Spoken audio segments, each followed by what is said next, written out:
તમે માનસરોવર દર્શન કરવા માટે ગયા હોય, કૈલાશ જઈને દિવ્યતા પામવાની તમારી ઈચ્છા હોય અને પછી અચાનક જ કોઈ જ વરસાદ નહીં, કોઈ જ એંધાણ નહીં, સેકન્ડ્સમાં એવું પૂર આવે કે બધું જ તબાહ થઈ જાય અને પછી દિવસો સુધી ખબર અંતર પણ ન મળે કે પરિવારજનોનું શું થયું, ત્યારે સ્થિતિ કેટલી કપરી હોય. નેપાળ પૂરમાંથી જે દ્રશ્યો સામે આવી રહ્યા છે એ જ ઇશારો કરી રહ્યા છે. પરિસ્થિતિ હજુ વધારે ગંભીર થઈ શકે છે. આ ભવિષ્યનો કેટલો મોટો ખતરો છે, એના એંધાણ કદાચ આ પૂર છે. શરૂઆતમાં કરીશું એની વાત. નમસ્કાર, આપની સાથે હું દેવાંશી.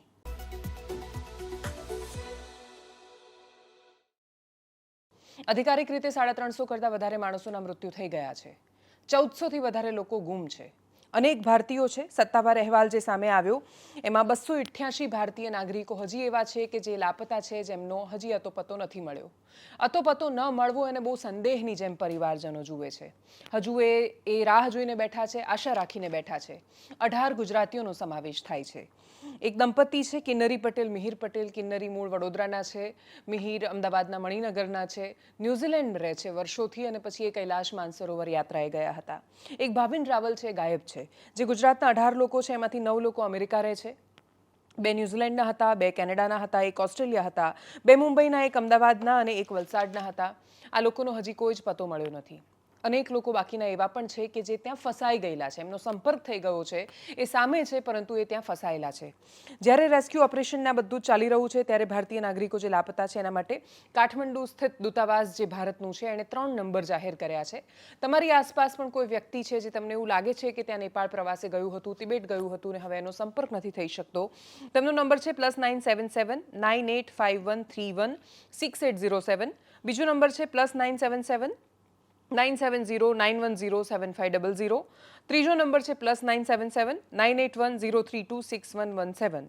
આ 3 નંબરો છે અને આ 3 નંબરોમાં તમે જ્યારે સંપર્ક કરો તો કદાચ તમને એ માહિતી મળી શકે અથવા સંપર્ક થઈ શકે એવી સંભાવના છે. રેસ્ક્યુની કામગીરી છે શરૂ કરી દેવામાં આવી છે. ભારતે વિશેષ વિમાન મોકલ્યા છે. રાહત સામગ્રી નેપાળ સહિતના વિસ્તારોમાં મોકલવામાં આવી છે. તિબેટનો એક આખો હિસ્સો એ હતો અને હવે નથી, આ સ્થિતિમાં છે. આંખ ઉઘડી સવારે માણસોએ એકદમ સામાન્ય જીવન જોયું અને પછી અચાનક જ એ બધું જ ગાયબ થઈ ગયું. એ ઇમિગ્રેશન સેન્ટરના દ્રશ્યો તમે વારંવાર જોયા હશે. ચીનનું એ ઇમિગ્રેશન સેન્ટર છે. તમારે કૈલાશ માનસરોવરની યાત્રાએ જવું હોય તો તમારે ત્યાં જવાનું અને પછી ત્યાંથી તમારે આગળ વધવાનું હોય છે. એ દૂતાવાસ આખું જ પાણીમાં ઢંકાઈ ગયું. જોકે એ ઇમારત તો ત્યાં છે, એનું પાર્કિંગ ને બાકીનું બધું છે એ ધોવાઈને જતું રહ્યું છે. નેપાળમાં અકલ્પનીય નુકસાન છે. કલ્પના ન કરી શકો એ સ્થિતિ છે અને એ બધું જ નુકસાન આગળ વધતું ઉત્તર પ્રદેશ અને બિહાર સુધી પહોંચ્યું છે. કોસી નદી બિહારમાં આવે અને જ્યાં સુધી તમે જુઓ ત્યાં સુધી પાણી દેખાય એ પ્રકારની સ્થિતિ છે. પણ હવે મૂળ વાત જે ગંભીર ખતરો છે એના વિશે વાત કરીએ. શું આ કોઈ કુદરતી એ પ્રકારની આપદા છે કે જેને આપણે આમ ઓહો બધા ગયા હતા ભગવાનના દર્શન કરવા અને કુદરતે લઈ લીધા એ રીતે જોવું? તો આ વાત માત્ર એટલી નથી. આ ભવિષ્યમાં જો આપણે સત્તાનું બેલેન્સ આખી આ દુનિયા નહીં જાળવે તો શું થઈ શકે છે એની આ સ્થિતિનું નિર્માણ છે. આ એક એંધાણ છે જે આપણને ઇશારો કરી રહ્યા છે કે જો આ જ રીતે ચીન જેવો દેશ માહિતી રોકીને અપરાધ કરશે અથવા તો પછી પાણીને પોતાની સંપત્તિ સમજવાનો પ્રયત્ન કરશે તો ભવિષ્ય કેવું હોઈ શકે છે. અને એની માત્ર કલ્પના છે, કેમ કે આ તો કોસી નદીની પાછળ ફાટેલા તળાવની એક સ્થિતિ છે. બ્રહ્મપુત્ર નદી પર વિશ્વનો સૌથી મોટો ડેમ બની રહ્યો છે, મેડોક ડેમ. આ દુનિયાનો સૌથી મોટો હાઇડ્રો પાવર પ્રોજેક્ટ ત્યાંથી શરૂ થવાનો છે. બ્રહ્મપુત્ર પર ઓલરેડી ચીન અનેક બાંધ બાંધી ચૂક્યું છે. 85% પાણી જેટલું પાણી એ નિયંત્રિત કરે છે. બ્રહ્મપુત્ર બહુ જ મોટી નદી છે એના પાણીના જથ્થામાં, ભારતની સૌથી મોટી નદી. અને એટલે જ્યારે એ બ્રહ્મપુત્ર પર નિયંત્રિત કરેલું પાણી અચાનક આમ છોડી દે તો ભારતની સ્થિતિ શું થાય? વિશ્વનો સૌથી મોટો ડેમ જ્યાં બનતો હોય ને એ ડેમ જો કોઈ એવી સ્થિતિના કારણે અચાનક જ ગ્લેશિયર ફાટે, તળાવ ફાટે, ભૂકંપ આવે અને ડેમ તૂટે તો ભારતનું આખું આસામ ને અરુણાચલ અમુક સેકન્ડ્સમાં ખતમ થઈ જાય. જ્યાં જે નકશા પર દેખાય છે, માણસો દેખાય છે, ત્યાં માત્ર પાણી દેખાય, બધું જ બરબાદ થઈ જાય. આ બધાને ખબર છે.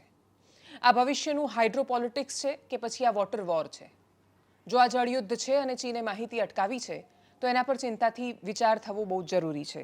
સૌથી મોટી વાત એ છે કે આ વોટર વોરફેરમાં કોઈનો ફાયદો નથી. માહિતીને હથિયાર બનાવીને નદી પર નિયંત્રણ કરવાનું જે ચીનનું જે પણ પગલું છે એ વધારે સંદેહ પેદા કરે એમ છે. ચીન પર નેપાળ સરકારે એવો આરોપ લગાવ્યો છે કે ચીને માહિતી રોકી હતી, 45 મિનિટ મોડા માહિતી આપી. ગ્લેશિયર ફાટ્યું અને તરત જ જો એ માહિતી આપી હોત તો સ્થિતિ કદાચ બદલાયેલી હોત. થયું શું હતું? GLOF ગ્લેશિયલ લેક આઉટબર્સ્ટ આપણે જેને કહીએ છીએ, ઉપર એક અમેરિકાના સ્ટેટ ડિપાર્ટમેન્ટે પણ જે વિડીયો શેર કર્યો છે, એમની જે સંસ્થા છે એમણે પણ એક વિડીયો શેર કર્યો છે. વિડીયોમાં સ્પષ્ટ રીતે દેખાઈ રહ્યું છે કે એક બહુ જ મોટું ગ્લેશિયર તૂટે છે. એ ગ્લેશિયર તૂટવાના કારણે નીચે જે એક તળાવ બનેલું હોય એની અંદર એ આવે છે અને એની એ જે દિવાલ હોય છે ગ્લેશિયર તૂટવાના એ અથડામણ અને દબાણના કારણે એ પણ તૂટી જાય છે અને પછી કરોડો ઘન લીટર પાણી અચાનક જ પાણીનો પ્રવાહ એમાં આવી જાય છે અને પછી આ જે નદી છે એની અંદર એ પાણીનો પ્રવાહ ખૂબ બધી સમસ્યાઓ છે એ પેદા કરે છે. આની પહેલાં પણ આ પ્રકારની સ્થિતિ આપણે જોઈ છે. 2013ની જે કેદારનાથની દુર્ઘટના થઈ, કેદારનાથ હોનારત, એમાં પણ એની પાછળ રહેલું ગ્લેશિયલ તળાવ છે, ચોરાબારી તળાવ, એ ફાટ્યું હતું ને એના કારણે સ્થિતિ છે એ આપણી સામે આવી હતી. આ જ પ્રકારની સ્થિતિ અહીંયા પણ થઈ છે. હવે આ ભોટે કોસી નદી છે કે એના સિવાયની બીજી એક નદી કે જ્યાં આ બહુ જ બધું પાણી આવ્યું ને જેને કારણે અસર થઈ. અનેક માણસો છે કે જે એના કારણે ઈજાગ્રસ્ત પણ થયા છે, ઘાયલ પણ છે, લાપતા પણ છે. ચોક્કસ મૃત્યુઆંક સામે નથી આવવાનો, પણ અચાનક જ 1500 માણસો હતા ન હતા થઈ જાય તો એ વિશ્વની બહુ જ મોટી દુર્ઘટનાઓ અને હોનારતમાંથી એક થઈ જાય છે. આખી દુનિયા ભલે બહુ જ મોટા દાવા કરતી હોય કે અમારી આ પ્રક્રિયા પર નજર છે વગેરે વગેરે, એક દેશ જે ખૂબ શક્તિશાળી દેશ છે, વસ્તી પણ છે, ટેકનોલોજી પણ છે, રૂપિયા પણ છે અને બહુ જ બધી તાકાત છે, પણ એ તાકાતના જોર પર એક દેશ એવો મોટો ડેમ બાંધી રહ્યો છે કે જેને કારણે પૃથ્વીની ધરીનું સંતુલન બગડી શકે. અને એટલો મોટો ડેમ અને એમાંથી પસાર થતું પાણી એ એક એવા બીજા દેશને નિશાન બનાવે છે જે દેશની વસ્તી બહુ વિશાળ છે. અને એટલે જ એ ડેમ સાથે કોઈ નાની હોનારત પણ થાય તો ભારતનું ભવિષ્ય શું? આખી આ જ સ્થિતિ જો ભારતે આ માહિતી કદાચ થોડી મોડી પહોંચાડી હોત ને એના કારણે ભારતના કોઈ પણ પડોશી દેશમાંથી એકને એની અસર થઈ હોત તો રશિયા, અમેરિકા કે પછી ચાઇના જેવા દેશો ખુલ્લેઆમ જે કરી શકે છે શક્તિના નામ પર, એ દુનિયાના બીજા દેશો નથી કરી શકતા. અને એટલા જ માટે હવે વિશ્વએ એ વાતનો વિચાર કરવો પડશે કે યુદ્ધની સ્થિતિઓ બદલાઈ ગઈ છે. યુદ્ધ હવે બિલકુલ ટ્રેડિશનલ રીતે નથી લડાતા કે પહેલાં જેમ લડાતા હતા, મોટી ટેન્કો જઈને સામસામે બોમ્બગોળા ફેંકાય, તો એ રીતે જ યુદ્ધો નથી લડાતા. યુદ્ધના જે નવા પ્રકાર સામે આવે છે એ કમનસીબે આપણી આજુબાજુમાંથી ને આપણા પડોશી દેશમાંથી સામે આવે છે. હવે આપણું પાડોશી ચીન છે, ચીનની બહુ જ સારી બાબતો છે અને ચીનની લાખ પ્રશંસા થઈ શકે એમ છે, પણ ચીન જેટલું દૃષ્ટ બની શકે છે એ કદાચ બીજા દેશો નથી બની શકતા. અને એટલા જ માટે આ સ્થિતિને ગ્લોબલ પર્સ્પેક્ટિવમાં પણ જોવામાં આવે એ સમયની માંગ છે. બહુ જ બધા પ્રેશર ગ્રુપ હોય છે કે જે આખી દુનિયાના પોલિટિક્સ પર બહુ જ મોટી અસર પાડી શકતા હોય છે. એ ચીનના આ પ્રકારના દુરપ્રભાવને રોકી શકશે કે કેમ એના પર પણ નજર રહેવાની છે. હાલ તો સ્થિતિ બહુ ચિંતાજનક છે. તસવીરો એક પછી એક સામે આવી રહી છે. અમુક માણસો છે કે જે દોડતા બચવા માટે ભાગ્યા, એમણે આ કશું જોયું તો પણ એ બચી ન શક્યા. જે લોકો બચ્યા એમણે અમુક જે છેલ્લા વિડીયોઝ એમના ભાગતા અને બચાવના જે સામે આવ્યા છે એ પણ બહુ જ ડરાવનારા છે. ખોફનાક મંજર છે. ખૂબ ડરામણા દ્રશ્યો છે જે નેપાળથી સામે આવી રહ્યા છે. પ્રાર્થના માત્ર એટલી કરી શકીએ છીએ કે કુદરત ક્યારેય આ પ્રકારની દુર્ઘટનાઓનો આપણને ભોગ ન બનાવે. હકીકતને આપણે ભૂલાવી શકીએ એમ નથી, વિસ્મૃત કરી શકીએ એમ નથી, કેમ કે નદીઓને ખાઈ રહ્યા છીએ આપણે. બહુ જ મોટા દેશો એટલે માત્ર નેપાળ પણ આવું નથી કરતું એવું નથી. તિબેટ જે બેઝિન છે, બહુ જ બધી નદીઓનું ઉદ્ગમ સ્થાન છે, હિમાલયમાંથી આવતી આ નદીઓ છે અને ચીન એના પર જે રીતે નિયંત્રણ રાખીને બેઠું છે અને બેફામ રીતે જે રીતે હાઇડ્રો પાવર પ્રોજેક્ટ ચલાવી રહ્યું છે, પાણીને રોકી રહ્યું છે, પાણીના માર્ગ અવરોધી રહ્યું છે, બ્લાસ્ટ થઈ રહ્યા છે બહુ જ વધારે, આ બધું જ એક દિવસ તો એનો જવાબ આવવાનો છે. અનેક રિસર્ચ એવું કહી રહ્યા છે કે હિમાલયનો એક ભૂકંપ અને ઉત્તર ભારતના બહુ જ બધા વિસ્તારો છે કે જે નામશેષ થઈ જશે. કેદારનાથ જેવી હોનારત જોયા પછી, નેપાળનું આ પૂર જોયા પછી આખી દુનિયા ભેગી થઈને કદાચ આ વિષયને સમજે તો એની અસર આવનારા સમયમાં થશે. શું પ્રતિક્રિયાઓ સામે આવી આ વિષય પર? આ વિષય પર મેં વરિષ્ઠ પત્રકાર લલિત ખંભાઈતા સાથે પણ વાત કરી હતી. એમણે શું કહ્યું હતું આ વિષય પર સાંભળીએ બધાને એકદમ સંક્ષિપ્તમાં.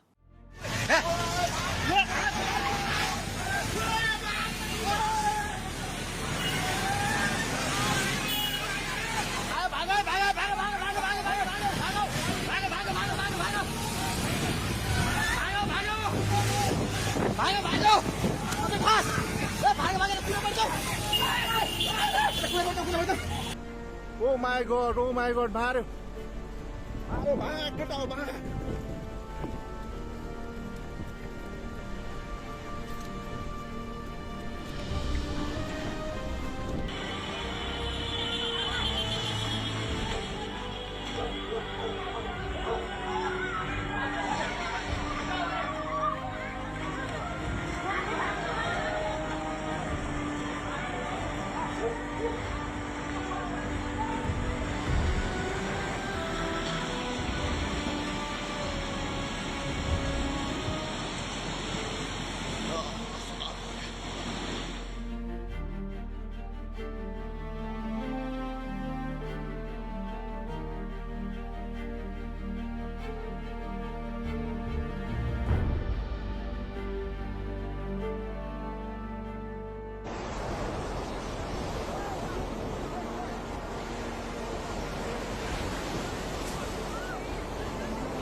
નવી વાત એ છે કે તમે નદીનું વહેણ સાંકડું કરી જાઓ છો. પછી કારણ ગૌણ બની જાય છે કે આ ચીને કર્યું છે, નેપાળ સરકારે પોતે કર્યું છે, ઉપર રહેતા કોઈ એક પાગલ વૈજ્ઞાનિકે કર્યું છે જે વિજ્ઞાન કથાઓમાં આવે, ગમે એણે કર્યું છે. મૂળ વાત એ છે કે જો તમે નદીનું વહેણ અથવા તો નદીને કોઈ જ્યાંથી કુદરતી રીતે નીકળવાનું છે એના ઉપર પુલો બાંધકામો ન કર્યા હોત તો આટલી મોટી જાનહાનિ ન થાત. જે હાઇડ્રો પાવર પ્લાન્ટ છે હા યસ એ આપણને એક આમ બહુ વિદ્વતા ભરેલો શબ્દ લાગે, પણ એ સમસ્યા છે કે પાણીને રોકવાનું કામ કરે છે. ટ્રુ તો પાણીને રોકવું પડે, ન રોકવું પડે એવું નથી. આપણે ખેતરમાં દોરિયા બનાવીને પાણીને રોકીએ જ છીએ.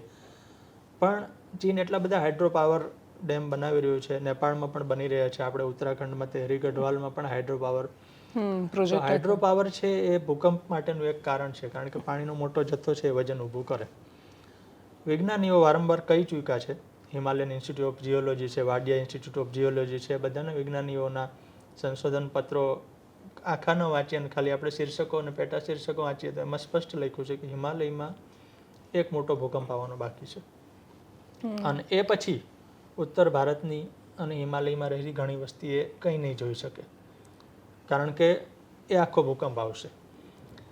એટલે હિમાલયમાં આપણે બધા મળીને, આપણે બધા એટલે હું, તમે, નેપાળ, ચીન, તિબેટ, સિક્કિમ, જેને ગણો એને, આ બાજુ અફઘાનિસ્તાનને ગણો, દરેક સ્ટેક હોલ્ડર્સ દરેક છે જે, એ બધા મળીને ભૂકંપની તૈયારી કરી રહ્યા છીએ. તો આપણે કોઈ મહેમાનના સ્વાગતની તૈયારી કરતા હોય અને મહેમાન આવે તો આપણે એમ કે અરે તમે આવ્યા પણ તમે તો તૈયારી કરો છો. તો આવી કુદરતી આફતોને આપણે તૈયારી કરીએ છીએ, પણ આપણને ખબર નથી હોતી કે આપણે તૈયારી કરીએ છીએ, અથવા તો ખબર છે તો આપણે કોઈક રીતે એને છુપાવવા માંગીએ છીએ. એનાલિસિસમાં અત્યારે બસ આટલું જ. જો આપ અમને યુટ્યુબ પર જોઈ રહ્યા છો તો સબસ્ક્રાઇબ કરો, ફેસબુક પર જોઈ રહ્યા છો તો ફોલો કરો, વિડીયોને શેર કરો. નમસ્કાર.